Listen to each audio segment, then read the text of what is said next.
Hey everyone, Mr. Sujano here, your source for gaming, tech, emulation, and open source news. Let's get started.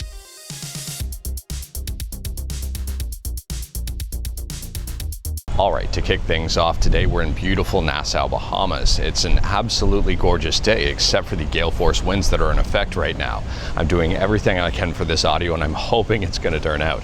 I do have a dead cat on the microphone, which is the first time I've ever used the dead cat on the microphone, and I guess well, it's just a little fluff right on the top there. So there's your one fluff for this video. So first up on the docket here, we're talking about Valve, and there's a brand new controller out there that, well, not necessarily out there yet. There is an image of the brand new controller that is seemingly going to be coming out at some point in time. We don't exactly know when it's going to come out, and we don't exactly know the finalized design. But there is a tweet by Sadly It's Bradley showcasing a mock-up of what this controller might be. Now, there are a couple of things worth pointing out. Number one, this image is AI, and number two, it's AI for a reason. So Brad says, yes, it's an AI slop photo trained on a real image of the new controller. It was just a fast and easy to do it this way. I was not going to post the original one just in case it reveals any sensitive info from the source. Who knows, maybe in the original photo there may have been some hidden watermark that they knew who it was taken from, so by doing it, it kind of eliminates that problem. However, I will say here that this photo is not necessarily anything new in regards to what we think the overall design of the controller is going to look like. In fact, I think around a year ago, Sadly It's Bradley had a mock-up of pretty much the exact same thing. I think the most exciting part about this are the touchpads. Next up, we're talking about Retrom, which is a centralized game library collection management service with a focus on emulation. Configure once, play anywhere, and Retrom just got a brand new update. So at the time of filming, version 0.7.43 is the latest and greatest update. With this update, there's a handful of bug fixes here, and one that I think a lot of people will be happy with, and that's fixing built-in PPSSPP emulation. Next up here, we're talking about Windows emulation on Android with GameHub, and GameHub is now on the Google Play Store. I think a lot of people are going to be excited about this one, however, there is a catch. If you were looking to install non-Steam games, the Google Play Store version of GameHub does not support installing non-Steam games. If you had your own games to bring, you cannot use the Google Play Store version. You're going to have to use the version from their website. I'm not going to lie here, I'm curious to see what happens in the future for GameHub on the Google Play Store. I'm wondering if it will open up in later versions of it, or if this is the best version they can bring to the Google Play Store because of all of the restrictions. Who knows? And speaking about GameHub, next up here we're talking about the less intrusive version of GameHub Lite. And GameHub Lite just got a brand new update. The latest and greatest version of GameHub Lite is version 5.0.0. Now, if you've been using GameHub Lite v4 and you've been having issues with it, there might be an explanation for that. They say here that 5.0.0 is a temporary release that stores most of the functionality previously available in GameHub Lite v4. GameHub Lite v4 stopped working after the former developer took down the Cloudflare workers it relied on, citing privacy concerns. And they say they are currently developing a community-funded solution to provide a more stable and permanent setup.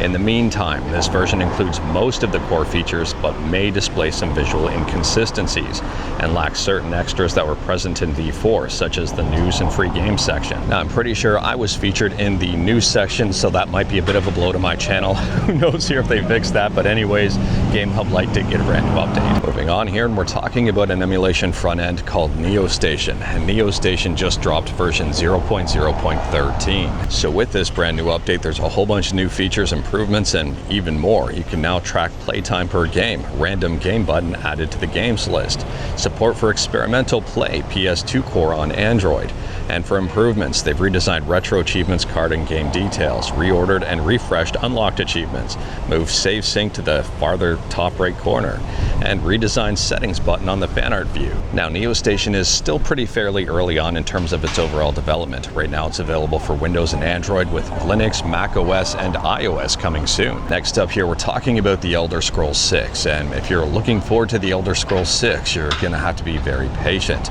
Todd Howard says The Elder Scrolls 6 is still a long way off, and this is after like 7 years in development. So The Elder Scrolls 6 was announced back in E3 2018, and it's been quite a while since we've heard more about the game, and it's going to be quite a while before we hear even more about it. This is not great news if you are being patient here, because you're going to have to be a lot more patient. And this does come right from Todd Howard. Now, fortunately, and I would say the big fortunately here, is that there's already a whole bunch of mods that exist for Skyrim and also Oblivion and Oblivion Remastered. So if you're a fan of modding things and breathing new life into games, I'd probably recommend just experimenting with a whole bunch of different mods in order to buy the time until whenever the Elder Scrolls 6 drops. Next up here, we're talking about Nintendo, and I don't think this is necessarily something that Nintendo will like, but anyways, there's a website here titled suedbynintendo.com, and it talks about cease and desists and lawsuits and all of that. And right on the main page it says Nintendo played this game 85 times. Nintendo has collected 9 coins. Nintendo relocked content 40 times. And Nintendo invited lawyers to smash 36 times. I'm assuming this site is going to evolve as time goes on with even more information, but I think this one is worth a laugh. And continuing to talk about Nintendo, next up here we're talking about Nintendo Switch updates for both the original Switch and the Switch 2. And both the original Switch and the Switch 2 got brand new updates that improve stability and also added new features. So at the time of filming, firmware version 21.0.0 is the latest and greatest update for both versions of the Switch. They've added symbols above software icons displayed on the home menu to indicate whether the software is a physical or digital version. On top of that, they say when finding users to send a friend request to, the search for users you played with option under Add Friends now includes people you've interacted with in your friends' game chat rooms. And they've also added the ability to download data for a virtual game card even if the Use Online license setting is turned off. And speaking about Nintendo, last up here we're talking about Nintendo DS emulation with MelonDS. And MelonDS on Android got a brand new update here. Now it is worth noting that this is a fork of MelonDS on Android. And anyways here, MelonDS Android version 0.4.0 is the latest and greatest release, and they're calling this one a major release. This release introduces major improvements to the touchscreen experience, ROM browsing, and dual screen external display setup, along with several visual and input correctness fixes on external displays. On top of that, there's even more stuff here, a ROM browser with full folder support. They say the old flat ROM list has been replaced with a full directory-based file browser. Hierarchical folder navigation with breadcrumbs and an up button, support for configuring multiple ROM directories, incremental directory scanning with caching for improved performance, and even more. But anyways, that is all I've got for you in this one. Straight to the point, all stuff and no fluff. We talked about a bunch today. Feel free to discuss anything we talked about in the comments below. If you like this video, leave a like. If you didn't like this video, leave a like. Hit that subscribe button. Check out my other videos. Don't tempt fate. Save your state.